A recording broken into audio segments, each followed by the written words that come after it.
काला जादू। अपने बेटे रिशु के माथे से टपकते हुए पसीने को देखकर सविता की हालत खराब हो गई। ऐसा आज पहली बार नहीं हुआ जब रिशु नींद से घबरा कर जागा है। हाय मेरा बच्चा, न जाने किसकी नजर लग गई है तुझे। जब से मेरे बच्चे ने 10वीं के एग्जाम में स्कूल टॉप किया है तब से रोज बुरे बुरे सपने आने लगे हैं। हाँ माँ, मैंने आज फिर से एक काले साए को देखा। वो यहीं मेरी आंखों के सामने खड़ा था। माँ मुझे बचा लो माँ। वो मुझसे कह रहा था कि मुझसे बदला लेगा। माँ कहीं ये प्रशांत। चुप कर, कैसी बात कर रहा है? दोबारा उसका नाम मत लेना। तुझे पता है ना, उस प्रशांत ने आत्महत्या कर ली। तो बार बार उसका नाम मत लिया कर। मम्मी, क्या सच में प्रशांत ने आत्महत्या की थी? चुप कर, बहुत सवाल पूछता है आजकल। और फिर रात के वक्त सविता के पूरे घर में एक अजीब सा काला धुआं छाने लगा। गहरी नींद में सोई सविता की जैसे ही आंख खुली उसका दम घुटने लगा। वो दौड़कर रिशु के रूम की तरफ गई जहां उसके दरवाजे पर घूमती एक काली परछाई देख वो बुरी तरह से घबरा गई। कौन है वहाँ? कौन है? सामने आओ। ये मैं हूँ, तुम्हारी काली करतूत।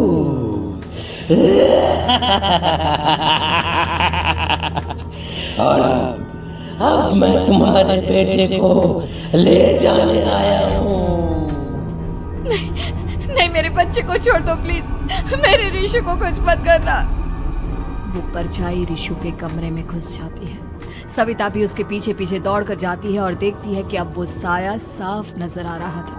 वो सर से पैर तक खून में सना हुआ था और उसके शरीर के सारे अंग कटे फटे हैं। क्या चाहिए तुम्हें? तुम जो बोलोगे मैं करूंगी, लेकिन मेरे रिशु को छोड़ दो।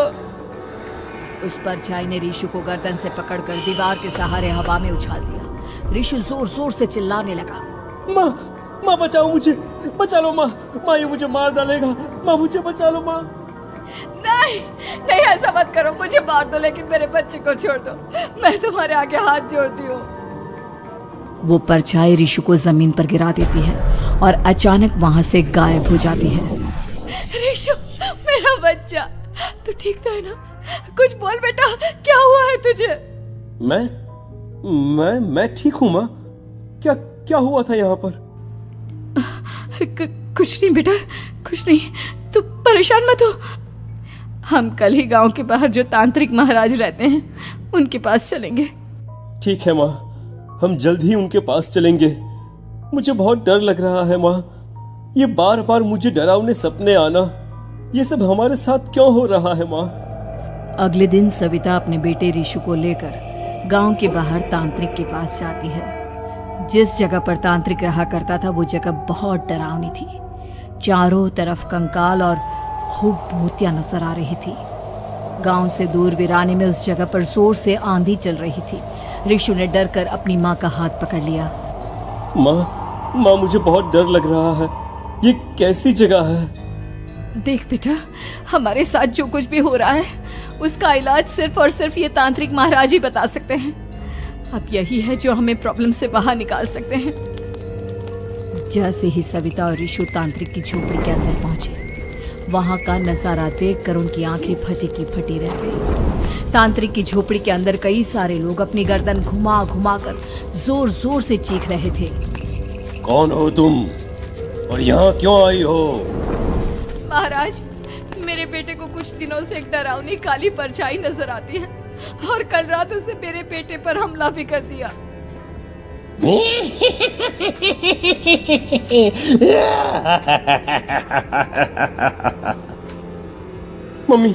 मम्मी हमें यहाँ से चलना चाहिए। ये जगह मुझे ठीक नहीं लगती। नहीं बेटा, ऐसा नहीं कहते। रुक जाओ, 2 मिनट के लिए रुक जाओ। क्या कहा?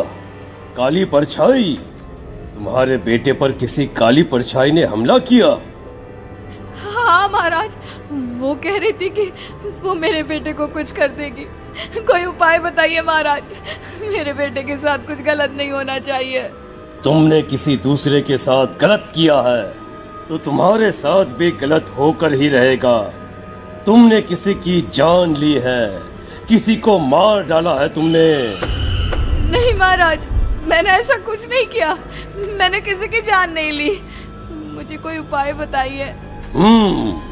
लगता है तुम इतनी आसानी से नहीं मानोगी।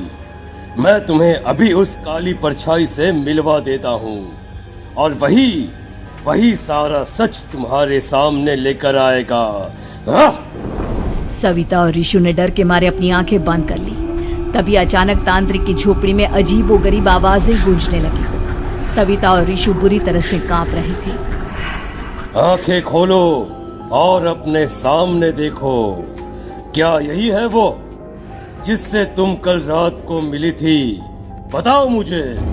हाँ, इसने कल रात मेरे बेटे के ऊपर हमला किया था। ये उसी लड़के की भटकती हुई आत्मा है जिसे कुछ दिन पहले तुमने मार डाला था। मम्मी, ये महाराज क्या कह रहे हैं? क्या सच में आपने किसी की जान ली है, किसी को मार डाला है? अगर हाँ तो बताइए ना मम्मी, किसको मारा है आपने? किसको? तुम्हारी माँ इतनी आसानी से सच नहीं बताएगी बेटा। इसने एक बच्चे की जान ली है। कहीं उसका नाम प्रशांत तो नहीं महाराज? वो मेरा दोस्त है, मेरा मतलब मेरा पड़ोसी है। सही पहचाना। देखा सविता, तुम्हारा खुद का बेटा भी जानता है कि तुमने किसी के प्राणों की बलि चढ़ा दी और इसीलिए अब उसकी बुरी आत्मा तुम्हारे घर में भटकती है। मुझे माफ कर दीजिए महाराज, मुझसे बहुत बड़ी गलती हो गई। प्रशांत हमारे पड़ोसी का बेटा था। हर बार उसके नंबर मेरे बेटे से ज्यादा आते थे और इसलिए मैंने उसके कमरे के बाहर काला जादू किया था, पर मुझे नहीं पता था कि वो मर जाएगा। तुम्हारे उसी काले जादू वाली गुड़िया के अंदर एक बुरी आत्मा थी जिसने उस बच्चे के दिमाग पर बुरा असर कर दिया और उसी की वजह से उस लड़के ने अपनी बालकनी से कूदकर आत्महत्या कर ली। इसकी वजह सिर्फ और सिर्फ तुम हो, तुम। नहीं महाराज, जो कुछ भी हुआ मुझे नहीं पता था कि प्रशांत अपनी जान दे देगा। प्रशांत की आत्मा इस वक्त तुम्हारे सामने खड़ी है, हमसे बात करना चाहती है। बोलो क्या कहना चाहते हो? मैं जीना चाहता था, बड़ा होकर कुछ बनना चाहता था। आपके बेटे से मुझे कोई परेशानी नहीं थी। अरे वो तो मेरा अच्छा दोस्त था। मुझे माफ कर दो बेटा, मुझसे बहुत बड़ी गलती हो गई, मुझे माफ कर दो। माफ करने से मुझे वापस जिंदगी नहीं मिल जाएगी। मेरे माँ बाप आज भी मेरे लिए रोते हैं। आपने मेरे साथ बहुत गलत किया है, बहुत गलत। और तभी अचानक प्रशांत की आत्मा वहां से गायब हो जाती है। सविता जोर जोर से रोने लगती है। सुन लिया तुमने? ये तुम्हारे अपने ही किए हुए पाप हैं जो इस तरह से तुम्हारे सामने आ रहे हैं। माँ, ये आपने अच्छा नहीं किया। सिर्फ 10th बोर्ड के एग्जाम में मैं टॉप कर पाऊं, इसलिए आपने मेरे दोस्त के ऊपर काला जादू कर दिया। नहीं मम्मी, नहीं, अब हम कभी खुश नहीं रह पाएंगे, कभी नहीं।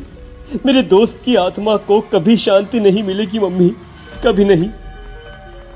लेकिन मैंने जो कुछ भी किया सिर्फ तुम्हारे लिए किया। वो लड़का हमेशा फर्स्ट पोजीशन पर आ जाता था और इस वजह से हमेशा तुम्हारे मार्क्स कम पड़ते थे। मैंने तो सिर्फ उस पर एक छोटा सा काला जादू किया था बेटा। मुझे क्या पता था कि उसका ये नतीजा निकलेगा। जिस गुड़िया को तुमने उस लड़के के कमरे के दरवाजे पर लगाया था, दरअसल उसके अंदर एक बुरी आत्मा का प्रवेश हो गया था, जैसा कि अक्सर काला जादू करते समय हो जाता है। मुझे अपनी गलती का एहसास हो गया है। मैं प्रायश्चित करना चाहती हूँ, आप बताइए मैं क्या करूँ? प्रशांत के घर जाकर उस काली गुड़िया को वहां से निकालकर यहाँ लेकर आओ। मैं उसे आग में जलाकर राख कर दूंगा और उसके बाद प्रशांत की आत्मा को हमेशा के लिए मुक्ति मिल जाएगी। अगली रात सविता चुपचाप अपने पड़ोसी प्रशांत के घर जाती है। प्रशांत के माँ बाप प्रशांत की मौत के बाद उस घर को छोड़कर हमेशा के लिए वहां से चले गए थे। जैसे ही सविता उस घर के अंदर कदम रखती है, उसका सामना अजीबोगरीब हैवानियत से भरी आवाजों से होने लगता है। ऐसा लग रहा था जैसे कोई बुरी तरह से चीख रहा हो। सविता जैसे ही प्रशांत के कमरे के बाहर पहुंचती है, वहां पर लटकी हुई गुड़िया के शरीर से खून टपकने लगता है। ये क्या हो रहा है? इस गुड़िया के शरीर से खून क्यों टपक रहा है? सविता हिम्मत करते हुए उस गुड़िया को वहां से उतारने की कोशिश करती है, लेकिन तभी अचानक से बहुत भयानक दिखने वाली औरत उसकी आंखों के सामने आकर खड़ी हो जाती है। मैं यहाँ से कहीं नहीं जाऊंगी, और अगर तूने मुझे यहाँ से हटाने की कोशिश की तो मार डालूंगी मैं तुझे। नहीं नहीं, मुझे तुम्हें यहाँ से ले जाना ही होगा, नहीं तो मेरा बेटा, उसकी जान को खतरा है। मैं तुम्हें नहीं छोड़ सकती। अगर तुम्हारे अंदर हिम्मत है तो मुझे इस घर से बाहर ले जाकर दिखाओ। और ऐसा कहकर वो औरत सविता के ऊपर हमला कर देती है और उसे हवा में उछाल उछाल कर जमीन पर पटकती है। लेकिन तभी अचानक मौका देखकर सविता अपने हाथ में ली हुई सुई उसके हाथ में चुभो देती है। हाथ में सुई लगते ही वो औरत जमीन पर तड़पने लगती है। ये क्या किया तूने? ये क्या कर दिया? तुझे ऐसा नहीं करना चाहिए था। तांत्रिक ने मुझे कहा था कि तुझसे जीतने का सिर्फ यही एक तरीका है जिससे मैं अपने पापों का प्रायश्चित कर सकती हूँ और अपने बेटे की जान बचा सकती हूँ। और उसके बाद वो डरावनी दिखने वाली औरत एक छोटी सी जादुई गुड़िया में तब्दील हो गई और सविता ने उसे ले जाकर तांत्रिक को दे दिया। तांत्रिक ने जादुई गुड़िया को आग के हवाले कर दिया।